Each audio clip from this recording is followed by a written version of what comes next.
성도 여러분 안녕하십니까? 성소로 간 제자들, 성소로 간 사람들의 이야기 32번째 시간입니다. 비고도 제자 사역을 이렇게 여러분들과 같이 섬기면서 그 제자 사역 가운데 우리는 지금 두 번째 이 중요한 말하자면 단계가 될 수 있겠어요. 그 가운데서 그리스도이신 예수님을 더 많이 닮는 이 제자들이 양육되는 이 과정을 위해서 우리는 예수님을 닮기 위해서는 예수님을 알아야 합니다. 그래서 그 예수님을 아는 데는 구약 이스라엘 백성들이 섬겼던 성소지만은 그 성소와 성소 제도 속에 너무나 아름답고 복된 예수님과 관련된 이야기가 있다는 사실을 우리는 보고 있는 중이죠.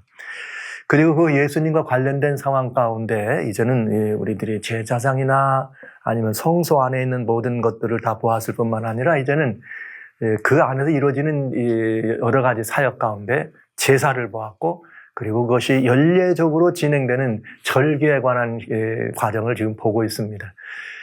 지난 시간에 요제절을 보았고요. 오늘은 오순절이라고 하는 절기 가운데 네 번째 절기에 들어있는 오순절 가운데 들어있는 구원의 이야기, 그리고 성령이 충만한 제자들의 이야기를 여러분과 함께 돌아보는 시간을 갖도록 하려고 합니다. 오순절이라 그러면 여러분 아시는 것처럼 기독교 역사 가운데는 굉장히 흥미진진하죠. 왜 지금도 교회가 뭘 조금 이렇게 얘기하면 오순절 때로 돌아가야 된다. 오순절 성령의 부흥으로.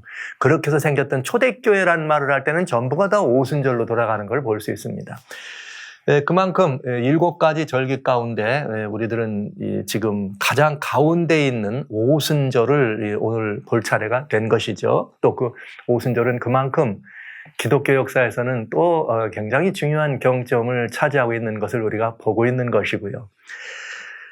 그래서 이 오순절 부흥의 역사들을 오늘날도 반복되기를 원하고, 또 그때 그 성령님들의 역사에 우리가 함께 참여해서 그 제자들을 닮기를 원하는 초대교회의 모습 속에서 우리는 오순절 하면 굉장히 설레이는 마음으로 돌아볼 수밖에 없는 주제이기도 합니다.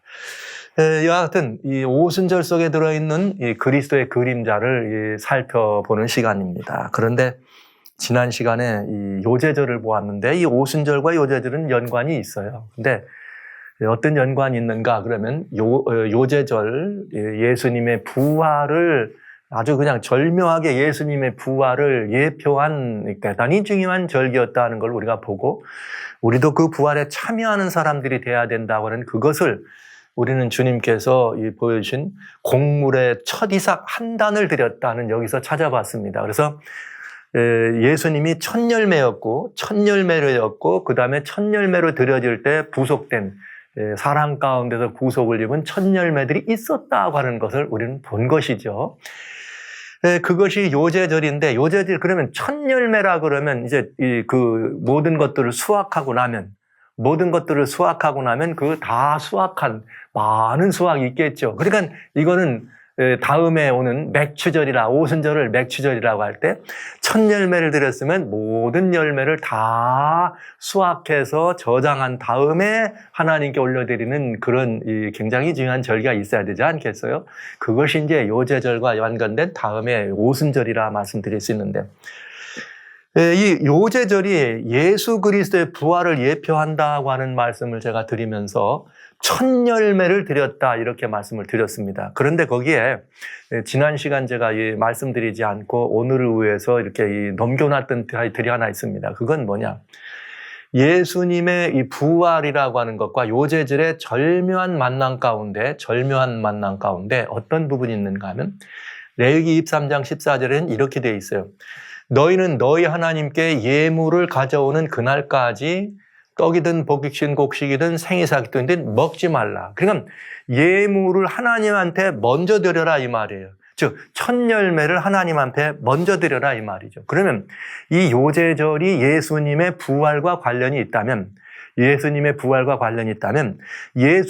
부활의 첫 열매로 일어나셨으니까 이 첫 열매는 인생들이나 아니면 여기서 그 첫 열매를 뭐 할 수 없다? 먹을 수 없었다. 야, 그런 얘기잖아요. 똑같이. 또 그 철매, 거기에 부속되어 있던, 저는 24장로들이었었다. 이렇게 말씀드린 그 열매는 인생이 여기서 뭐 할 수 없어요. 우리가 취득하거나 아니면 우리가 섭취할 수 없는 것입니다. 그런데 예수님 부활하실 때 여기에 굉장히 중요한 일이 하나 있는 걸 볼 수 있어요. 요한복음 20장 16절로 17절에 보면은 제자들이 이제 예수님 돌아가신 이후에 무덤에 가서 예수님이 계셨던 자리를 돌아보는 시간이 있잖아요. 그때 마리아가 무덤에 갔더니 무덤이 비어서 누가 우리 예수님을 훔쳐갔구나 이런 생각을 하고 근심 중에 있을 때 누가 마리아에게 나타나셨는가? 부활하신 예수님께서 마리아에게 나타나서 마리아야 하십니다. 이 생각하면 정말 굉장히 그야말로 너무나 아름답고 복된 시간이죠. 하거늘 마리아가 돌이켜 히브리 말로 라보니여 하니 이는 선생님이라. 교회에는 보면은 여성 성도님들이 이 남성 성도들보다는 확실히 많습니다. 이번 기독교 현재 어디든지 그런 부분을 우리가 볼 수 있어요. 그런데 저는 이런 말씀을 드리죠. 인류가 처음 이렇게 조성되고 아담과 하와가 있을 때에 왜 이렇게 이 교회나 이 구속의 이런 반열에 여자들이 더 많은가 하는 그 이유는 아담과 하와가 에덴 동산에 있을 때 하와 할머니가 먼저 선악과를 먹었어요. 먼저 선악과를 먹고 죽을 운명이 되는 이것을 들여왔으니 늘 이 하와 할머니에게 뭐가 있을까요? 아담을 바라보면 미안한 마음이 있죠. 그러니까 미안한 마음 때문에 영생의 열매도 먼저 따먹고 아담에게 주기를 원하는 그런 마음이 여자라고 하는 그 속에는 늘 이렇게 스며들어서 있을 수밖에 없다. 왜냐하면 그 하와의 마음 가운데는 이 부담과 불안이라는 것은 굉장할 수밖에 없는 그런 상황이죠. 그런데 여러분 또 아시는 것처럼 대개는 선악과를 먹고 같이 죽자 그럴 때는 덥석 아담이 먹었잖아요. 그런데 그 다음에 생명나무 열매를 먹을 때, 즉 예수님을 우리가 이제 요즘 비유로 말한다면 예수님을 그렇기 때문에 먼저 예수님을 영접하는 것도 여자야. 왜? 그 미안한 마음이 있으니까. 그래서 영접한 다음에 얼른 누구한테 주기를 원해요? 남자한테 갖다 주기를 원해. 그런데 잘 먹어요? 안 먹어요? 안 먹죠. 왜요? 속아 왔걸랑. 옛날에 에덴 동산에 속았잖아요. 한번 하와에게 이거 먹었더니 안 죽잖아 하고 넘어갔는데 이제는 생명나무 열매는 진짜 먹고 살아야 되잖아 했더니 이번엔 안 먹으려고 그래. 왜 그런지 아세요? 먼저 속아봤기 때문에 그래. 이것이 그 인생의 유전이다. 이건 재밌는 말씀을 드립니다. 그런데 예수님이 돌아가시고 예수님이 부활하시는 날에도 12제자가 구별된 제자가 있었지만 12제자보다도 먼저 마리아가 그곳을 달려갑니다. 이 굉장한 의미 아닐까요? 구원의 놀라운 이 경험을, 죄사함의 놀라운 경험을 직접 이렇게 경험한 마리아, 예수님의 장사까지라도 미리 위하여 준비하여 나드 한 옥합을 예수님의 이 발과 머리에 뿌리고 눈물로 그 발을 씻으며 주님의 장사를 예배했던 그 마리아. 제자들은 오히려 그걸 보고 말이죠. 이게 무슨 짓이냐 이렇게 말했지만 예수님은 어디든지 복음이 전하는 데는 칭찬받을 거다 말한 것처럼 그 마리아가 가장 먼저 부활의 현장에 갔다는 건 굉장히 중요한 일입니다. 그러니까 저는 꼭 남녀 이렇게 성 구분을 위해서가 아니라 교회 안에 있는 이 여성 성도님들의 그 주님을 향한 이 굉장히 애타는 열정은 정말 존중받아야 되고 존귀의 여김을 받을 만한 충분한 조건이 된다는 말씀을 드리는 것입니다. 네, 여하튼 마리아가 어떤 일이 있는가 하면 라보니아 하니 예수께서 이르시되 나를 만지지 말라. 내가 아직 아버지께로 올라가지 못하였노라. 다른 부분에서는 예수님이 마리아의 발을 붙들고 마리아야 이렇게 한글로 되어 있어요. 그런데 예수님 뭐라고 하셨느냐면 노노노노 나를 만지지 마. 아직 나를 만지지 마. 왜냐하면 내가 아직 아버지께로 올라가지 못했다. 여러분, 마리아가 예수님 발을 만졌으니까 이게 먼저 드려지는 것이 이렇게 실패했다, 아니다 이런 표현을 하는 분도 있어요. 왜냐? 성경에 보면 예수님이 천리상은 하나님께 직접 드려야 되는데 사람은 절대로 거기에 천리상에 개입하면 안 된다. 그러나 이렇게 예수님을 그러기 때문에 만지면 안 됐다. 근데 마리아가 예수님의 발을 만졌다. 뭐 이렇게 얘기하면서 이 말이 틀리다 얘기하죠. 아닙니다. 여러분, 첫 열매를 드리려면 낫을 대고 어떻게 해야 돼요? 누군가 농부가, 한 사람의 농부가 낫을 대서 예수님 하나님 앞에 드려야 되지 않겠어요? 근데 여기 예수님도 누가 드린 거예요? 지금 알고 봤더니 마리아가 예수님의 발을 붙들었다는 말은 딱 한 명에 허락된 이 모든 일은 틀림없이 이 성경 요한제절의 정확한 성취인 것을 알 수 있어요. 그러면서 뭐라 그래요? 내가 아버지 앞에 올라가야 된다.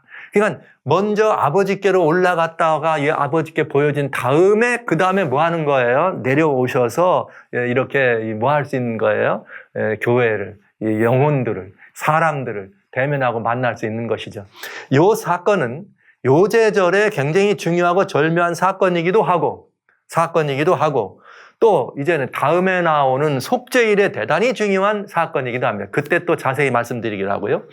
예수님의 요제일과 예수님의 부활은 이렇게 정확하게 성경대로 이 요제절의 요제일의 이 성취가 원형이 예수님의 부활에 있다는 말씀을 우리는 이렇게 알 수가 있는 것이죠. 그러면 이제 이렇게 첫 열매를 드렸습니다. 그럼 이 첫 열매를 드렸던 이 요제절을 주님께서 뭐라고 말씀하셨는가? 이제는 절기 가운데 포함된 이 모든 것들을 바라보면서 정확하게 이 모든 절기가 몸은 그리스도의 것이라고 말씀하신 사도 바울의 이야기와 같이 요제절은 그 정확하게 예수님께로 이 부활하신 예수님께로 성취되는 걸 보잖아요. 그 첫 열매가 어떤 일이 벌어지는가 보시죠. 레위기 23장 15절로 16절에는 안식일 이튿날 곧 너희가 요제로 단을 가져온 날부터 세어서, 그러니까 안식일이 15일이니까 요제로 단을 드린 날은 16일. 그러니까 단을 가져온 날부터 7안식일의 수요를 채우고 제7 안식일에 7번째 안식일에 이튿날까지 합 50일을 계수하여 새 소제를 여호와께 드리되. 이건 뭘 말했느냐? 오순절을 말한 거예요. 이 오순절을 따르는 이름으로 맥추절이다 이렇게 말했습니다. 그러니까 첫 열매를 드린 다음에 보리를 수확해서 다 수확한 다음에 이걸 어떻게 하는 것? 하나님 앞에 먼저 요제를 드린 다음에는 다 모아서 이제 하나님께 그 추수에 대한 이 모든 것들을 다시 올려드리는 것이 오순절입니다. 그런데 자, 보시죠. 1월 16일부터 30일씩이니까 유대 명절은 30일씩이니까 7안식일을 지나면은 제7 7안식일 지나면 3월 5일이 안식일입니다. 그럼 49일 된 거죠. 근데 안식일 이튿날이니까 49일에다 하나 더 하면 3월 6일이 되네. 그냥 77절이라 그래요. 49안식일 다음에 오는 오순절, 그걸 77절이라고도 그러고 오순절이라고도 하는 이것이 됩니다. 그러니까 이 날을 어떤 의미였느냐? 이게 이 오순절의 의미는 성경에서 오순절을 의미할 때는 똑같은 이야기지만 오순절에 대해서 신명기 16장 10절로 12절에 내 하나님 여호와 앞에 77절 즉 오순절을 지켜라. 내 하나님 여호와께서 내게 복을 주신 대로 내 힘을 헤아려 자원하는 예물을 드려라 이렇게 돼 있어요. 오순절은 이제 수확을 다 마친 다음에 봄에 있는 모든 수확을 다 마친 다음에 하나님이 주신 은혜와 축복을 감격해서 그 하나님이 복을 주신 대로 힘을 다하여 자원하는 예물을 드려라. 여러분, 여기 무슨 말이냐면은 그러면서 여기 그 자원하는 소득의 소출의 감사와 이런 예물을 드릴 뿐만 아니라 무슨 말이 있는가 하면 이런 예물도 있네요. 너는 애굽에서 종되었던 것을 기억하고 이 규례를 지켜 행할지니라. 그러니까 이건 뭘 말하는 거예요? 수확의 기쁨과 수확의 감사만 올려드린 것이 아니라 애굽에서 노예 생활했던 걸 뭐 하라는 거예요? 기억하라. 그러니까 유월절부터 무교절부터 요제절부터 오순절까지는 다 뭐와 관련이 있어요? 애굽에서 노예 생활, 애굽에서 얻은 구원과 관련되어 있는, 애굽으로부터 벗어난 구원과 관련되어 있는 대단히 중요한 그런 이 관련되어 있는 절기였다, 기념일이었다 하는 것을 알 수가 있어요.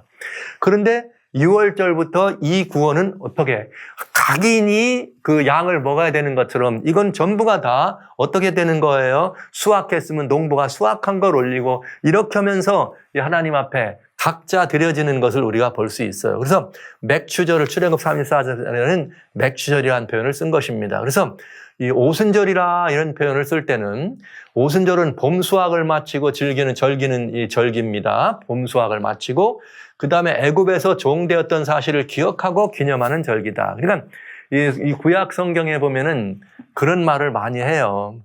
너희가 말이야, 너희 집안에 있는 노예나 이런 사람들을 대하여 함부로 대하지 말라. 왜냐? 너희도 옛날에 애굽에서 뭐였었다? 노예였었다. 이런 말씀이에요. 그러니까 성경의 기록은 굉장히 그런 그 아름답고 복된 그 하나님의 말씀들이 들었어요. 말하자면 구약에 나와 있는 율법들인데요. 상징과 예표로 주어 있는 걸 말고 백성들의 삶을 규정하는 법도들을 설명한 구약의 율법을 보면 그 면면이 전부가 다 하나님의 사랑이 들어있어요. 그러면서 오순절, 즉 이런 모든 걸 수확했니? 수확했걸랑 너도 옛날에 애굽에서 노예됐었잖아. 그래서 어떤 일이 벌어지는가 하면 오순절에는 여기에 타국인들도 함께 참여할 수 있는 특권을 준 것입니다. 오순절 말고 6월절이나 이렇게 그 무교절이나 요제절에는 절대로 타국인은 거기 들어갈 수가 없어요. 이렇게 할례 받지 않은 사람들은 들어갈 수 없는. 만약에 타국인이 거기 들어가고 싶으면 할례를 받아서 소위 말하면 유대로 귀화죠. 뭐 공식적인 그런 뭐 법적인 의미가 아니지만 할례라고는 굉장한 예식을 통해서 유대인으로 돌아와야 된다. 그것처럼 그러나 이 오순절은 그런 일이었습니다. 근데 이것은 뭘 말했느냐? 요제절이 예수님의 부활을 의미한 것이니까 그러면은 오순절은 요새절이 첫 열매라면 오순절은 많은 모든 걸 수확한 거잖아요. 그러니까 오순절, 요제절의 부활에 참여하는 사람들이 이제 드디어 이번에는 더 많은 사람들이 영혼이 하나님께 드려지는 이는 주님의 부활에 참여한 사람들이 주님 안에서 거듭난 새 생명을 누리고 살아가는 복된 삶을 이제 여기서부터 뭐예요? 많이 수확한 거니까. 그래서 주님께서 주신 은혜를 어떻게 하는 거예요? 감사하는 거니까. 그러면서 옛날에 애굽에서 생활들을 기억하면서 하나님께 감사하고 또 그러면서 그 사랑을 어떻게 하는 거예요? 그 받은 은혜를 나누는 삶의 이 묘체가 오순절부터 시작됐다고 하는 것을 우리는 알게 됩니다. 그러니까 저는 오순절 하면은 거듭난 새 생명이 성령의 충만한 생애를 살아가는 이 부분을 설명해 주고 있다는 걸 볼 수 있어요. 자, 이제 실제로 오순절이 이렇게 절기로 얘기했던 그 오순절이 원형으로 오신 예수님이 그 오순절을 성취하는 일에 대하여 살펴볼 필요가 있습니다. 그리스도의 그림자인 오순절. 사도행전에 보면은 뭐런 말이 되어 있는가 하면 이렇게 되어 있네요. 해 받으신 후 십자가죠. 또한 저에게 확실한 많은 증거로 친히 사심을 나타내서 부활하셨어요. 예수님이 부활하셔서 40일 동안 저희에게 보이시며 하나님 나라 일을 말씀하시니라. 그러니까 예수님은 부활하시고 바로 승천하신 게 아니에요. 아까 마리아가 붙잡을 때 노노노노노 나 아버지께 갔다 올 거야. 아버지 앞에 갔다 보인 다음에 내려와서 제자들에게 나타나셨잖아요. 그런데 얼마 동안 제자들과 같이 머무르셨느냐? 부활하신 동안 40일 동안 저희에게 보이셨다. 조금 좀 이 아쉬움이 있다면 이런 거죠. 예수님이 부활하신 다음에 40일 동안 성에 들어가서 많은 사람에게 보이시고 제자들에게 보이시고 하나님만의 말씀을 말씀하셨는데 그때 주님의 부활하신 이후의 행적이 좀 더 많이 이렇게 좀 남아있더라면 얼마나 아름다웠을까 하는 그런 생각이 들 때도 있습니다. 그러나 보세요. 사도와 같이 모여서 저에게 분부하여 가르사대 예루살렘을 떠나지 말고 내게 들은 바 아버지 약속한 것을 기다리라. 그렇게 하시고 40일 만에 예수님이 승천하세요. 그러면 예수님이 승천하신 것이 요제로 부활하신 40일이면은 그 다음에 오순절까지는 얼마가 남는 거예요? 열흘이네. 그죠? 이 부활이 하신 오순절이니까. 그래서 열흘 뒤에 예수님 승천하시고 열흘 뒤에 제자들이 있을 때 오순절 날이 이미 이름에 저희가 다 같이 한 곳에 명령대로 모였더니 호련히 하늘로서 급하고 강한 바람 같은 소리가 있어 저희 앉은 온 집에 가득하며 불의 혀같이 갈라지는 것이 저에게 보여 각 사람 위에 임하여 있더니 저희가 다 성령의 충만함을 받고 성령이 말하게 하심을 따라 다른 방언으로 말하기를 시작하더라. 할렐루야. 이렇게 해서 오순절이 이제 유대 백성들이 오순절이라고 하는 그런 명절절기에 다 모이라고 하는 의미가 있었기 때문에 다 모였어야 됩니다. 그래서 다 모여야 되는데 이 오순절을 이렇게 모일 때 이름에 무슨 일이 벌어져요? 성령이 제자들에게 임하면서 제자들이 다른 방언으로 말하기 시작하더라. 성령 충만의 역사가 이루어진 것을 보게 됩니다. 여기 굉장히 아름다운 이 말씀이 있어요. 근데 여기에 이런 말이 있죠. 오순절이 이름에 성령이 충만함을 입더라. 근데 이 성령을 우리들이 이렇게 충만하게 입는 여러 가지 많은 사람들의 애씀과 성령 충만하고 싶은 그런 간절한 그런 마음의 소원들이 그리스도인들에게는 있습니다. 그런데 여러분 중요한 거 있어요. 그게 뭐냐?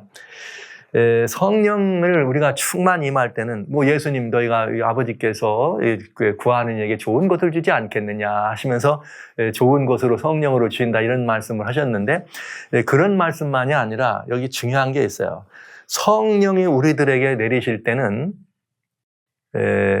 개인적으로 이렇게 언제든지 필요해서 구해서 주는 것만이 아니라 역사적으로 오순절 날이 이름에 성령의 충만함을 받더라. 그러니까 이 말은 인간이 무슨 뭐 성령을 구하고 애쓰고 뭘 해서가 아니라 여기에 사도행전 여기 1장에는요 마지막에 제자들이 말이죠 남아가지고 그냥 막 기도하고 이렇게 말씀과 기도에 전무하니라 이런 말하면은 아 그렇다 막 열흘 동안 제자들이 성령 받기 위해서 막 뭐하고 회개하고 뭐하고 했다 막 그렇게 얘기하잖아요. 그것이 성령, 여기 오순절 성령을 받은 비결이 아닙니다. 오순절이 이름에 역사적으로 오순절이 이름에 어떤 일이 벌어진 거예요. 그때에 성령이 임하신 것은 구해서 제자들이 무슨 뭐 회개해서 받고 제자들이 구해서 받은 게 아니고 역사적으로 언약대로 약속대로 성령이 임하신 것입니다. 그래서 이것을 우리들이 볼 수가 있는 거죠. 그래서 그 사도 베드로가 이야기한 그 성령의 역사가 함께 데려온 그 역사가 역사적으로 약속된 것이라는 것을 베드로를 통해서 우리는 알 수가 있어요. 베드로가 11사도와 같이 소리 높여서 쫙 얘기를 하면서 뭐를 했느냐. 미리 이게 다윗의 얘기도 하고 이렇게 다 얘기하면서 그리스도의 부활하심을 말하되 저가 음부의 버림이 되지 않고 지금 베드로의 설교예요. 다윗이 말이야 예수님의 부활을 미리 본 거로 부활할 거라 설교했다. 그렇게 말씀하시면서 예수님이 살리셨다. 누가 하나님이 예수님을 살렸다. 우리가 다 이 일의 증인이다. 제자들이 그러면서 하나님이 오른손으로 예수를 높이심에 그가 약속하신 성령을 아버지께 받아서 너희 보고 듣는 이것을 부어주셨느니라. 이건 예수님이 부활하시고 이제 열흘 전에 뭐 하신 거예요? 숨천하셨다. 근데 그 숨천하셨을 때 뭐 한 거예요? 하나님이 우리들에게 미리 약속하셨던 성령을 어떻게 했다? 부어주셨다. 이건 뭐예요? 역사적 이 성취를 말한 것이에요. 역사적 성취. 그러니까 때로는 여러 많은 분들이 그래서 성령이 어떻게 충만하기를 원하는가, 성령 충만에 대한 이야기를 할 때는 굉장히 이렇게 막 그저 뭐 성령 받는다고 나가가지고 그냥 막 나무 뿌리 붙들고 흔들어 쌓고 소나무 야근 뿌리 빼앗고 이런 데서 있는 게 아니고 여기 굉장히 중요한 것을 우리는 볼 수 있어요. 약속하신 대로 보하셨는데 이 성령의 약속이 어떻게 이루어지느냐? 두 갈래로 이루어지더라. 그걸 우리는 또 볼 수가 있네요. 뭘 보면 알 수 있는가? 이 약속이 이루어져 가지고 정말 이렇게 영혼이 확 이렇게 그 성령 충만해가지고 베드로의 설교를 듣고 제자들의 그런 방언과 역사를 통해서 그 많은 사람이 나올 때 이날에 제자의 수가 3,000이나 더하더라. 엄청난 역사가 벌어지는 거예요. 그러니까 자, 요제절 때는 한 이삭을 단으로 드렸지만은 오순절 때는 어떻게 했어요? 제자들이 그냥 막 3,000이나 대거 3,000이나 되는 많은 사람이 이렇게 그때가 지금으로부터 얘기하면 말이죠. 이제 거의 2000년 전 시대입니다. 2000년 시대면은 대한민국으로 말하면은 이제 이 사만시대라고 말할 수 있겠어요. 사만시대. 야, 그런 때 3,000명이 넘는 사람들이 쫙 하나님께 나왔다는 거야. 어마어마한 역사 아닐까요? 지금 이 시대에도 하루에 3,000명이 주님께 한 장소에서 돌아왔다면 예루살렘 여러분 서울이라고 한번 생각해 보세요. 아니면 여기 미국에 있는 나성이든지 뉴욕이든지 시카고든지 대형 도시라고 한번 생각해 보죠.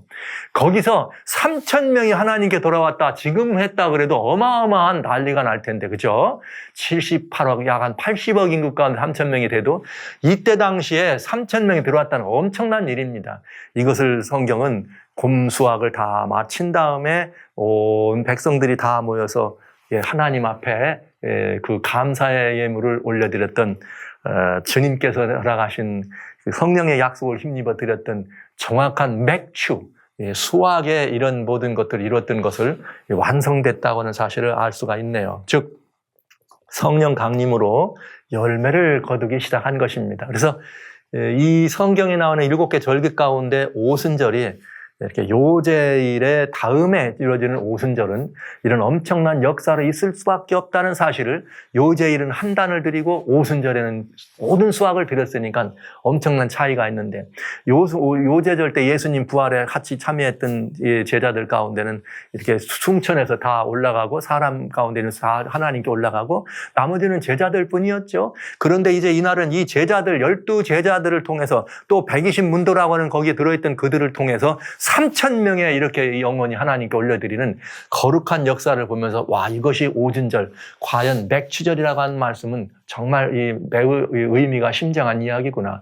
맥추절은 뭐가 중요해요? 성령의 강림. 그래서 이 오순절 역사를 얘기할 때 성령 강림은 대단히 중요한 것을 우리에게 보일 수가 있다는 것을 알게 되겠네요. 그래서 이 오순절이 성령의 강림과, 그래서 많은 사람들이 예수님께 드려지는 영혼의 추수와 영혼의 이런 모든 것들을 예표하는 대단히 중요한 일이었다 하는 것을 보면서 우리는 무엇을 알 수가 있는가? 이 오순절까지 들어있는 이 유월절, 무교절, 요제절, 오순절이라고 하는 봄에 이루어졌던 절기들은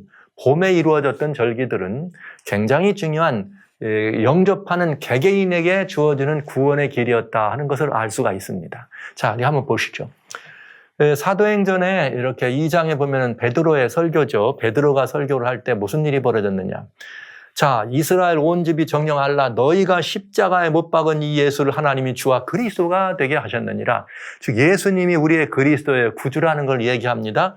그랬더니 저희들이 마음에 찔려가지고 베드로와 사도에게 우리가 어떻게 하면 되겠습니까? 그랬더니 베드로가 이렇게 말합니다. 구원의 이치를 한 줄로 설명해 주는 거예요. 베드로가 가로되 너희가 회개하여 각각 예수 그리스도의 이름으로 세례를 받고 죄사함을 받으라. 그리하면 성령을 선물로 받으리라. 이렇게 돼 있어요. 이 약속은 너희들만이 아니라 모든 먼 데사람 곧 주 하나님이 얼마든지 부르는 자들에게 하신 것이라 하고 여러 말로 확정하여 권하니 너희가 이 패역한 사대에서 구원을 받으라. 그러니까 이 말씀은 사도 베드로가 직접 예수 그리스도를 믿고 이렇게 침례를 받고 죄사함을 받으면 성령을 선물로 받는다는 구원의 이치를 아주 한 줄로 요약했어요. 그리고 이 구원은 어떻게 되는 거예요? 너희만이 아니라 너희 말을 듣고 이 말을 듣는 모든 만민에게 해당되는 것이라 하는 것을 우리에게 보여준 것입니다. 그러면 이 말을 한번 좀 보죠. 너희가 가로되 너희가 회개하여 각각 예수님의 이름으로, 여러분 각각. 그러니까 구원이 민족적으로 임하고 구원이 어떤 국가적으로 임하는 것이 아니야. 그러나 구약 당시에는 이스라엘이라고 하는 민족을 구원의 예표로 세우셨습니다. 그러나 십자가 이후에는 이제는 어떻게 되는 거예요? 민족적인 구원이 아니에요. 각자가 어떻게 해야 돼요? 각각 그 유월절 양을 먹고 나와야 되는 것처럼 각자가 예수님의 이름으로 영접해야 된다는 얘기죠. 그래서 이걸 뭘 우리가 볼 수가 있는가 하면은 예수님 십자가 이후에는 구약 당시에는 이스라엘이 제사장 나라였습니다. 그러나 신약에는 누가 제사장 나라냐? 너, 그대, 성도. 주님은 이렇게 말했어요. 베드로전서 2장 7절에 너희는 택하신 족속이요. 네. 너가 누구예요? 개인 말하는 거야. 예수님 영접한. 너는 그 다음에 제사장 뭐예요? 거룩한 나라요. 또 왕 같은 제사장이다 할 때 너희는 거룩한 뭐라? 나라다 이렇게 말씀하십니다. 그러니까 이제는 이스라엘이라고 한 나라가 아니라 이제는 구원의 사람으로 들어온 각각 너희 각각 각자 개인이 뭐가 되는 거예요? 구원에 임한 나라가 되는 것과 마찬가지로 각각 예수님의 이름으로 침례를 받고 죄사함을 받으라. 그리하면 성령을 선물로 받으리라. 이게 보세요. 6월절에는 각각 개인이, 그죠? 각각 개인이에요. 각각 개인이 예수님의 이름을 영접하는 것이죠. 왜? 6월절 양을 잡으면 각인이 어떻게 해야 돼? 자기네 숫자대로 이렇게 이 양을 잡든지 분량을 정한 것처럼 누구든지 이 양의 고기를 먹지 않으면 안 돼. 예, 어떤 집이든지 문설주에 피를 안 바르면 안 돼. 그러니까 각각이 개인이 예수님의 이름을 영접하는 거예요. 6월절은 각각 개인이. 그러니까 이 말은 예수님을 영접한 누구든지 구원에 들어갈 수 있다. 그 말을 지금 한 거예요.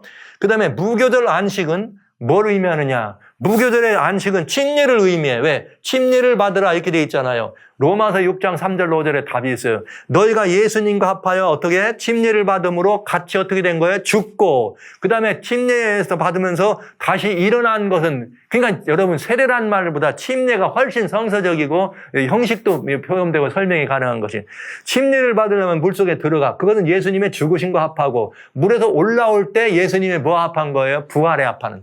그래서 무교절이에요. 무교절. 안식, 영원한 안식. 예수님이 우리의 죄값을 갚으심으로 말미암아 우리가 죄로부터 어떻게 되는 거예요? 죄값을 갚은 해방이라고 하는.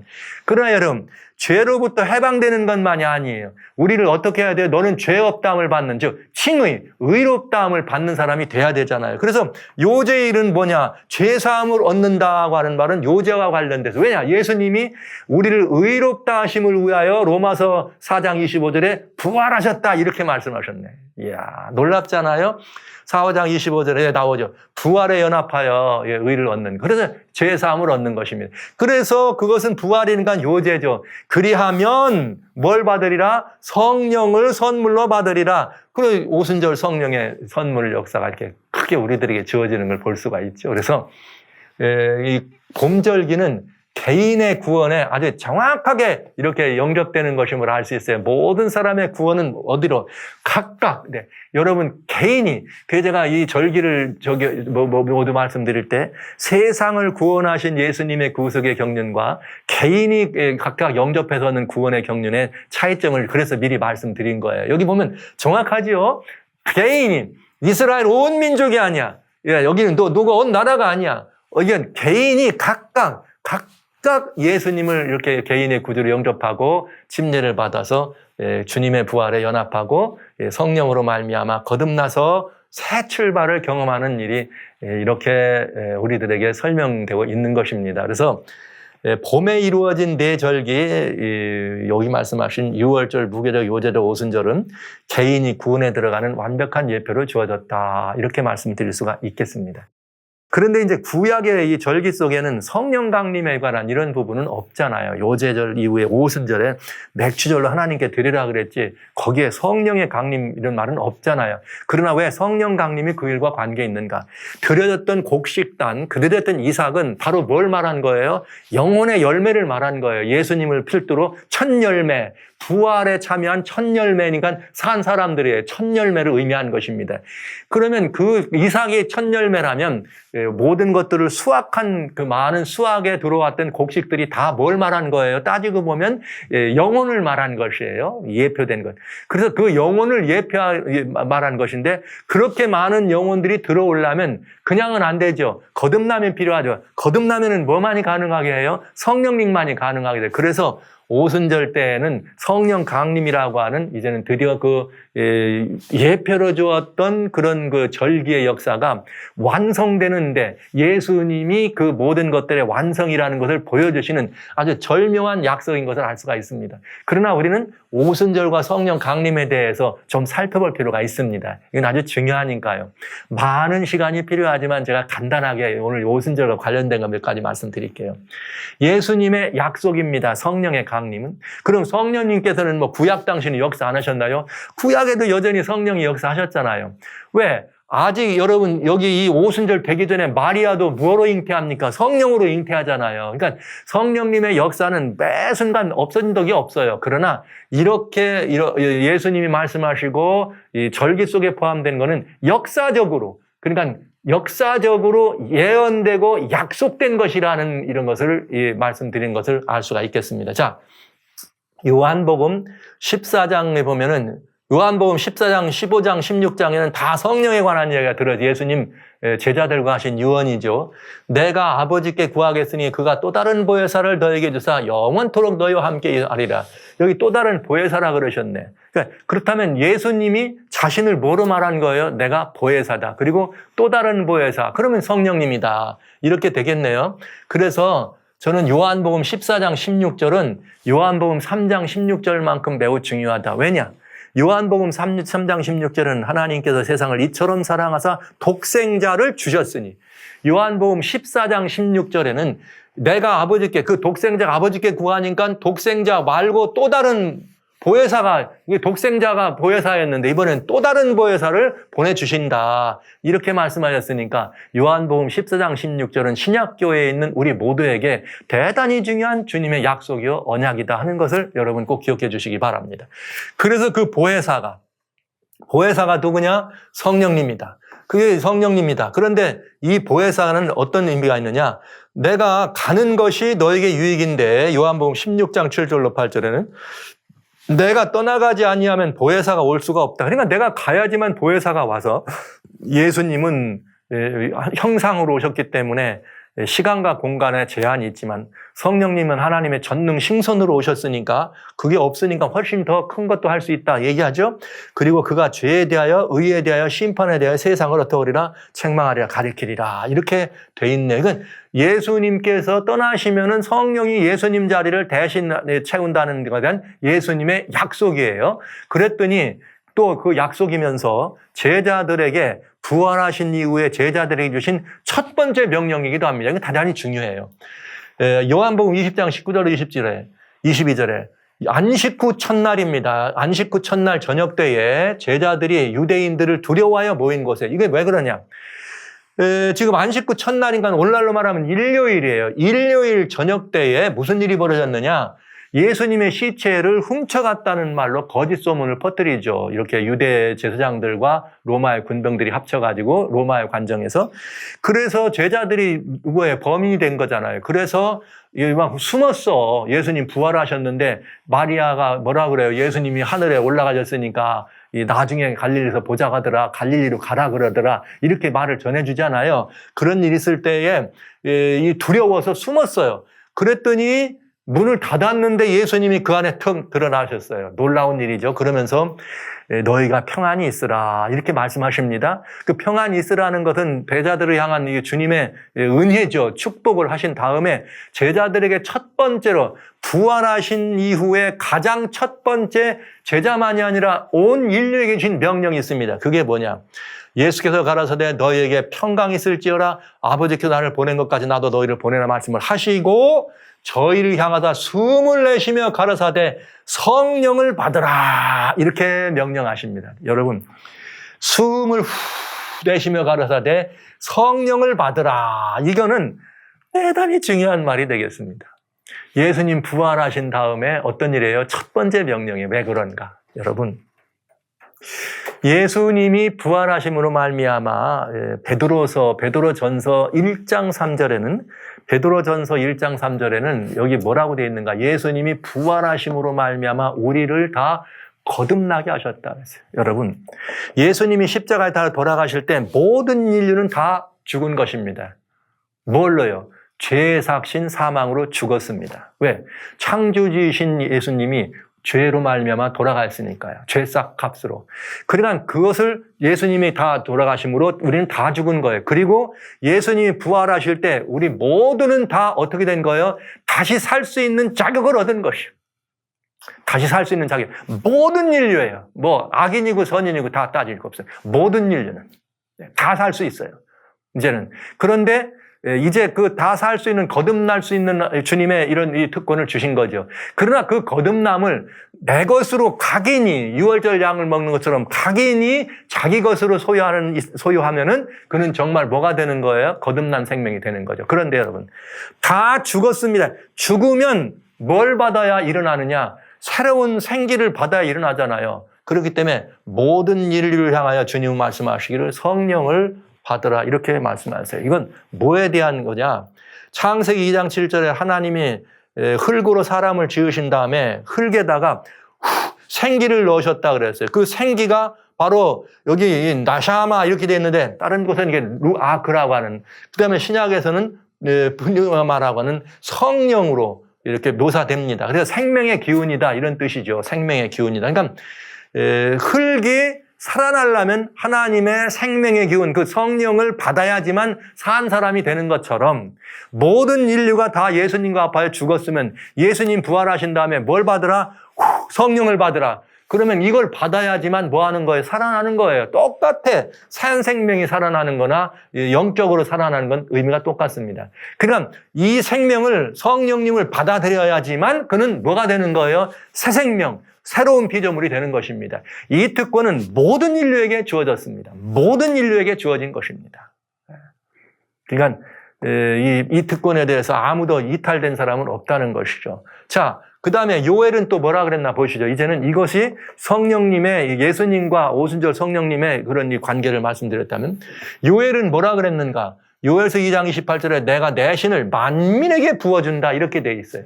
여러분, 그런데 이 만민에게 부어진다 그랬는데 베드로가 뭐라 그랬는가? 그 막 여기 오순절에 그냥 방언을 하고 사람들이 놀래가지고 저 술 취한 거 아니야? 그랬더니 형제들아 지금 때가 몇 시인데 우리가 술을 취하니? 지금 아침 시간 아니냐? 그러면서 아니다. 이건 뭐냐? 요엘로 말씀하신 건데 말세에 내가 내 영으로 하나님의 영으로 성령으로 모든 육체에 부어주리니 너희 자녀들은 예언하고 너희 젊은이들은 환상을 보고 늙은이는 꿈을 꾸리라 이렇게 말씀하셨네요. 그러니까 요엘이 여기 말씀하신 이 성령의 약속이 예수님 오순절에 어떻게 됐다? 성취된 거다. 이것을 아까 뭐라 그래서 예수님이 아버지께 올라가서 받아서 부어주셨다. 그러니까 예수님이 이 오순절의 완성이라는 것을 우리에게 보여주신 것입니다. 그래서 베드로는 이걸 설명했죠. 그런데 여러분 여기 놓치면 안 되는 게 있어요. 여기 만민에게 여기 부어준다 이렇게 내 신을 성령을 준다 그러면 그리스도인들은 이 말을 별로 안 믿는 것 같아요. 왜 그런가?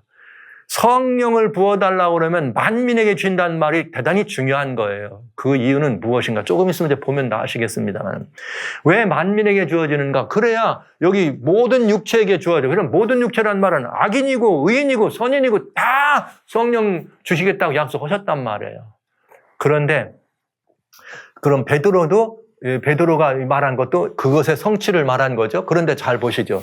그러면 만민에게 역사하는 성령이라 이렇게 얘기했으면 우리 한번 따져봐야 된다는 거죠. 그러면 그 안에 성령님의 역사에 뭐가 있다. 이런 그 측면이 있다는 걸 알 수가 있어요. 구원의 측면이 역사적 구원이 있고 개인의 구원이 있다는 걸 지금에 말씀드렸습니다. 그것처럼 성령의 역사도 개인적인 성령의 역사가 있고 역사적인 성령의 역사가 있다. 그러니까 오순절에 임했다. 뭐에 임했다. 이건 다 역사적인 성령의 이걸 얘기한 거예요. 구약 시대나 언제나 다 성령은 있었습니다. 그건 무슨 역사예요? 개인적인 역사가 되겠습니다. 그런데 이제는 성령의 오순절 성령에 대해서 역사에 대해서 우리가 잘 보면 답이 나옵니다. 보시죠. 성령의 역사는 크게 이렇게 성령의 역사는 크게 이런 말하자면 과정이 있다. 하나는 뭐냐? 거듭나게 하는 성령의 역사. 같은 성령이에요. 그런데 이번에는 또 은사로 충만하게 하는 성령의 역사가 있더라. 이렇게 보면은 여러분들이 성령님의 역사를 이해하기가 편하고 성령을 왜 우리가 구해야 될지 이해도 편하게 되겠습니다. 왜 그런가? 요엘서 2장 28절에는 그래서 만민에게 성령을 주시겠다고 한 거예요. 왠지 아세요? 누가 만민에게 주어야지만 고루고루 그 은혜는 차별이 없잖아요. 그래서 그 만민에게 복을 주는데 보시죠. 사도행전 2장 38절에 뭐라 하겠느냐. 베드로가 가로되 너희가 회개하여 각각 예수님의 이름으로 세례를 받고 죄사함을 받으라. 그리하면 성령을 선물로 받으리니. 그러면 예수님의 이름을 영접하려고 회개하잖아요. 그러면 모든 사람들에게 복음을 베드로가 전했을 때 거기 모여든 사람이 마음 가운데 뭐가 있어요? 찔렸어. 어우, 형제들아, 우리가 어떻게 할 거? 마음에 찔려. 이 마음에 찔리도록 하는 것은 그 찔림을 받은 사람의 마음 가운데 누가 역사한 거예요? 성령님이 역사하신 거예요. 성령을 거역하지 말라 그러잖아요. 너희가 이 마태복음 12장에 주님 말씀하실 때 너희가 말로 인자를 거역한 자 용서가 있다. 그러나 성령을 이렇게 회방하는 사람은 뭐가 없다? 용서가 없다. 이렇게 말씀하시잖아요. 그것처럼 여기 성령은 만민에게 역사합니다. 그리스도인에게만 역사하는 거 아니에요. 우리들이 늘 그런 욕심이 있어. 그냥 그리스도인에게만 성령은 역사하는 것처럼 아니에요. 모두에게 성령은 역사해요. 그래서 그건 무슨 역사냐? 복음이 전달될 때에 마음에 찔림을 받도록 하는 것도 성령이 역사합니다. 그러면 여기 한 가지가 문제가 있는데 그건 뭐냐? 그러면 복음이 전달될 때 내 마음에 찔렸다 그러면 나한테 복음을 전하는 사람이 있을 거 아닙니까? 그는 성령이 또 충만해야 될 거 아니에요. 그래서 그게 성경에 들어있어요. 요엘서에 여기 이게 28절, 요엘서 2장 28절에 뭐라고 되어 있는가 하면 그때 내가 내 영으로 남종과 여종들에게 부어주리니 여기는 28절이죠. 그 다음에 요엘서 2장 29절입니다. 요엘서 2장 29절에 내가 내 영으로 남종과 여종들에게 부어주리니 저희가 예언할 것이요. 그러면 이번엔 만민에게 역사하는 만민이 있고 그 다음에는 남종과 여종이 나오죠. 그럼 남종과 여종이 나온다는 말은 이건 무슨 말이에요? 남종과 여종은 이미 누가 된 사람, 하나님의 종이 된 거죠. 그러니까 이 사람들에게는 뭐가 필요해요? 우리 마음속에 등장해서 회개하고 하는 그런 역사가 아니라 남종과 여종은 뭘 하느냐? 예언도 한다. 즉 이건 은사를 말하는 거죠. 그러니까 거듭나게 하는 성령의 역사가 있는 것은 깨달음이 있어서 양심적으로 깨달음이 있어서 거듭나게 하는 것만 아니라 그렇게 거듭난 생애를 살아가는 사람들에게는 또 성령은 어떻게도 역사하신다? 은사로 예언의 은사가 나오잖아요. 그래서 사도행전 2장 3절로 4절에 보면은 저희가 다 성령의 충만함을 받은다 하면은 성령이 말하게 하심을 따라 다른 방언으로 말하더라. 이건 은사를 말하는 거예요. 그러면 오순절 때 성령이 내렸다는 말은 거기 모인 모든 사람들에게 성령님이 내려오셔가지고 그 마음을 움직인 거예요. 그때에 또 누가 있어요? 베드로나 이들은 뭐 한 거예요? 예수님과 함께 40일을 살았잖아요. 그런 다음에 또 열흘 동안 또 기다리면서 이미 그들은 거듭남을 경험한 사람들이에요, 예수님께. 그래서 예수님이 뭐라 그래요? 발 닦아줄 때, 야, 니들은 목욕했다. 이렇게 말씀하신 거예요. 발만 닦으면 된다. 그것처럼 거듭난 사람들은 또 어떻게 지속적으로 하나님의 은혜를 힘입을 때 무슨 일이 벌어져요? 역사적 성령, 오순절이라고 하는 역사가 일었을 때 약속하신 대로 성령이 임하니까 그들에게는 뭐가 된 거예요? 은사로 충만함이 왔다. 성령의 은사로. 그래서 다른 방언으로 이야기를 하더라. 그래서 이 말씀을 조금 더 살펴보면 어떤 일이 벌어지는가? 여기에 이 성령의 역사는 거듭나서 열매를 맺게 하는 역사입니다. 먼저 성령은 우리 안에서 사람의 마음 가운데 예수님을 영접하게도 하고 예수님을 영접한 사람들이 회개하고 하나님께 나오면 또 이렇게 찜례를 받으면 하나님이 성령을 부어주셔요. 그게 다 같은 우리 안을 거듭나게 하고 구원을 임하시는 역사, 성령의 역사입니다. 그러면 여기 로마서 6장에는 뭐라 그랬어요? 죽으심과 연합하여 죽고 이 부활과 연합하여 이렇게 뭐하라? 부활한다. 그러면 우리는 뭐에 들어가느냐? 주님께서 우리들로 하여금 우리로 또한 새 생명 가운데에서 살게 하기 위해서 뭘 주시겠다? 성령을 주시겠다. 이렇게 해서 성령을 이런 그 주님과 연합한 삶을 살아가는 사람들에게는 뭐가 맺히느냐? 갈라디아 5장 22절 23절 오직 성령의 열매는 사랑과 희락과 화평과 오래 참음과 자비와 양성과 성령의 열매를 맺는다는 거예요. 이게 무슨 말이에요? 무릇 그리스도의 사람은 정과 욕심을 십자가에 못 박았느니라. 그 다음에 24절이 그렇게 되고 25절에 주님 우리들에게 뭐라고 해서 저희가 성령으로 살았으면 성령으로 행하라 이렇게 되어 있어요. 그러니까 성령으로 살았으면이란 말은 우리 안에서 어떻게 한 거예요? 거듭나게 하시는 하나님의 은혜를 힘입었으면 그 성령으로 힘입어서 어떻게 해라? 살아라. 그 성령의 은혜를 힘입어서 살면 뭘 맺는다? 성령의 열매를 맺겠다 이거예요. 성령의 열매를 맺겠다. 그러면 이 성령의 열매만 맺느냐? 아니라 또 있어요. 이번에는 성령으로 충만해서 다양한 이번에는 뭐로 역사하느냐? 내 안에 열매를 맺게 하신 똑같은 성령이지만 열매를 맺은 사람들에게는 나 개인이 아니라 우리라고 하는 주님의 나라를 위해서 뭘 주시느냐? 은사를 주신다. 보시죠. 고린도전서 12장 7절로 11절에 각 사람에게 성령의 나타남을 주심은 유익하게 하려 하심이라 이렇게 돼 있어요. 각 사람에게 영령이 역사하는데 어떤 이는 성령으로 말미암아 지혜의 말씀을, 어떤 이는 지식의 말씀을, 어떤 이는 믿음을, 어떤 이는 신유의 은사를, 어떤 이는 능력을, 어떤 이는 예언을, 어떤 이는 영을 분별함을, 어떤 이는 방언을. 그러니까 각자가 다 달라. 이건 뭘 말해요? 은사를 말하는 은사.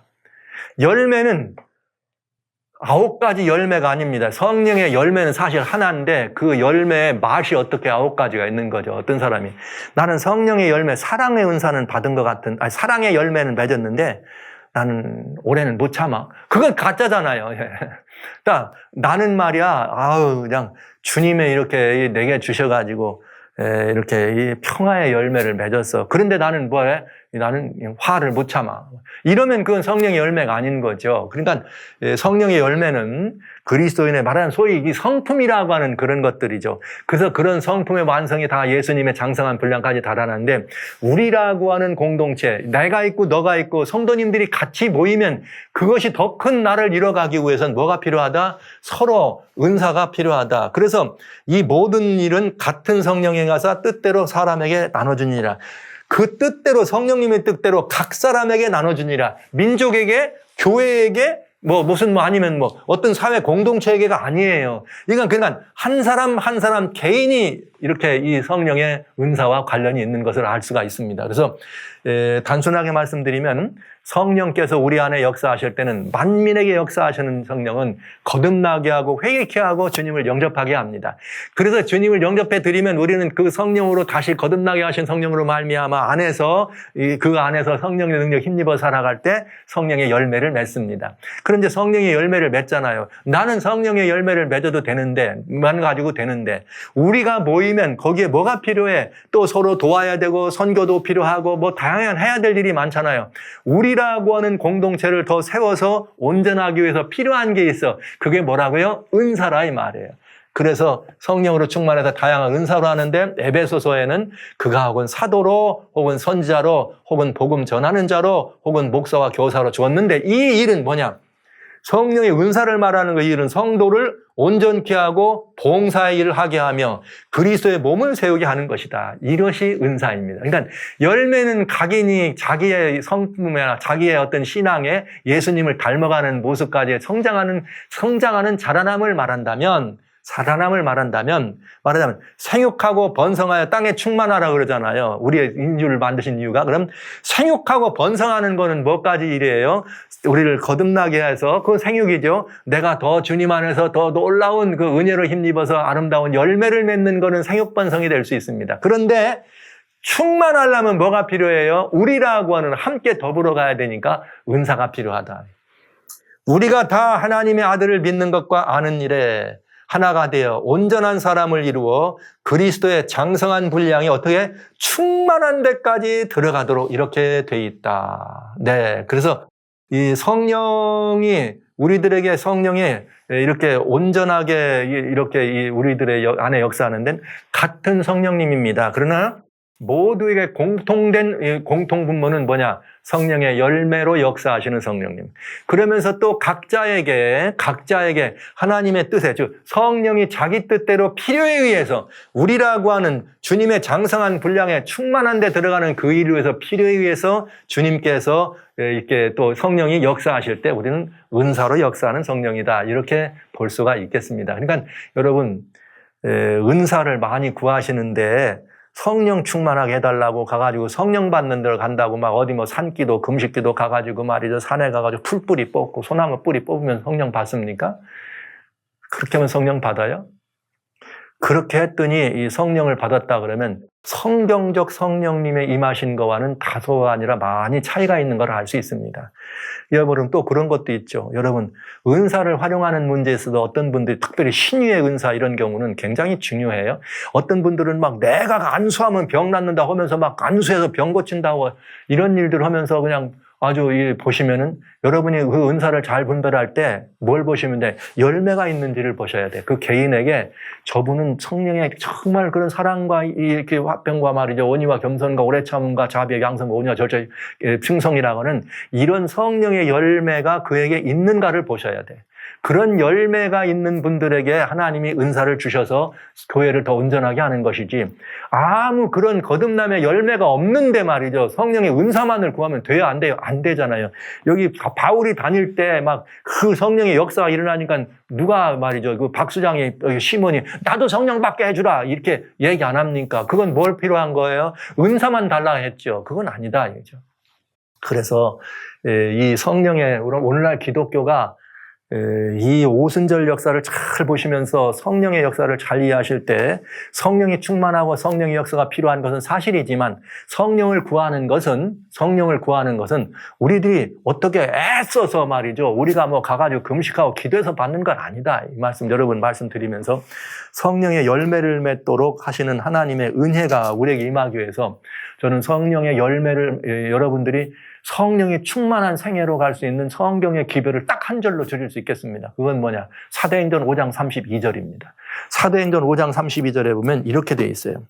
우리는 이 일의 증인이요. 하나님이 자기를 순종하는 사람들에게 주신 성령도 그러하니. 와우! 여기 성령이 이렇게 돼 있어요. 하나님을 뭐 하는데? 순종할 때 성령이 임하신다. 성경이 답이 딱 있어요. 구하라고 했잖아요. 그럼 언제 구하는지를 여러분 따져보셔야 돼요. 여러분 성령 왜 받기를 원해요? 많은 사람들이 방언을 못하면 교회 가가지고 말이야 마치 신앙의 등급이 무슨 뭐 하질이고 말이죠. 뭐 하급이고 C급 신앙인 줄 알고 방언 받아야 된다고 방언 받으러 다닌다고 방언이 왜 필요합니까 여러분? 여기 성경에 어떤 이에게는 방언하는 은사를 주십니다. 모두가 아니라는 거죠. 그런데 우리 교회에 말이에요. 방언 못하는 사람은 3급 결정적인 그런 신앙인들이 그거는 성경에 얘기하고 있는 이 방언하고는 맞지 않다. 여러분 꼭 이렇게 기억해 주시면 좋겠습니다. 그러나 하나님께서 성령께서 원하시면 언제든지 여러분을 이 은사로 충만하게 하실 때 방언이 필요한 것은 방언을 터지게 하시고 예언이 필요한 것은 예언을 터지게 하시고 신유가 필요하면 신유의 은사가 있도록 하시는 하나님의 은혜의 역사를 경험할 수 있어야 된다는 거죠. 그러니까 성령을 구하시고 성령의 충만한 생애는 아주 중요한 것이로되 내가 성령을 구하실 때 그 이유를 분명해야 된다 이 말이에요. 왜 성령이 여러분에게 필요합니까? 여러분의 성경대로 사도행전 5장 32절 나는 하나님께 순종하기를 원합니다. 주여 내 힘으로는 안 됩니다. 이 예를 하나 들어드릴게요. 여러분들이 기독교인들이 가장 많이 하는 거짓말이 있어요. 그게 뭐냐? 원수를 사랑하라. 아멘. 거짓말한 거죠. 왜? 원수 사랑 됩니까? 안 되잖아요. 근데 아멘은 너무 쉽게 원수 사랑하라 그러면 아멘해. 어떤 분들이 나와가지고 내가 이렇게 해서 했는데 그놈을 내가 말이야 이 막 죽기까지 비웠는데 하나님의 은혜로 사랑이 되더라. 이렇게 얘기하면 아멘. 여러분 원수를 사랑하셔야 되면 아멘. 원수랑 돼요? 아멘 했지만 안 되지. 멀리 있는 원수는 또 사랑도 돼. 안 보니까. 그러나 가까이 있는 사람은 그 원수가 떠나가지도 잘 안 와요. 아주 가까운 사람은. 더 원수 같아도 맨날. 그렇죠? 왜 안 됩니까? 그 하나님 앞에 거짓말한 거죠. 사랑하라 했더니 아멘하고 안 하잖아요. 근데 여기 이게 무슨 말인가? 성경의 스가랴서에 보면 4장 6절에 이런 말이 있어요. 내가 얘기했잖아. 그 일은 힘으로 능으로도 되지 아니하고 힘으로 되지 아니하고 하나님의 신으로만 가능하다. 이것입니다. 주님, 제가 말씀을 보는데 내 이웃을 내 몸처럼 사랑하라 하십니다. 근데 주여 내가 정말 나를 보면 너무 욕심이 많습니다. 어떻게 잘 안 됩니다. 내가 어떻게 하면 이웃을 사랑할 수 있을까요? 그런데 성경 딱 봤더니 그 다음에 내 원수도 사랑하라. 오라 주님 어렵도다. 나는 내 원수를 어떻게, 그러나 안 본 척은 할 수 없고 주의 말씀을 봤으니까 어떻게 해야 됩니까? 주님, 내가 원수 사랑을 해야 되겠습니다. 어떻게 하면 좋을까요? 지금 내가 원수도 사랑해야 되라고 명하셨으니 따르겠습니다. 그럴 때 내가 애써도 안 됩니다. 또 넘어집니다. 어제는 사랑이 되는 것 같았는데 오늘은 안 되대요. 어저께는 그냥 미워 죽겠는데 오늘 아침에 기도했더니 조금 나아지대요. 그러니 내일은 어떻게? 또 안 돼. 안 됩니다. 그때 성경이 뭐라고 말해요? 내가 말했잖아. 힘으로도 안 되고 능으로도 안 되고 뭐로만 가능하다? 내 신으로 성령으로만 가능하다. 주여 나는 아무것도 아닙니다. 주여 나는 주님 앞에 정말 아무것도 아닌 티끌과 같은 존재입니다. 오직 성령님만이 일이 가능하게 하시는군요. 주여 나로 하여금 성령으로 충만하게 하셔서 주의 말씀을 순종하게 하세요.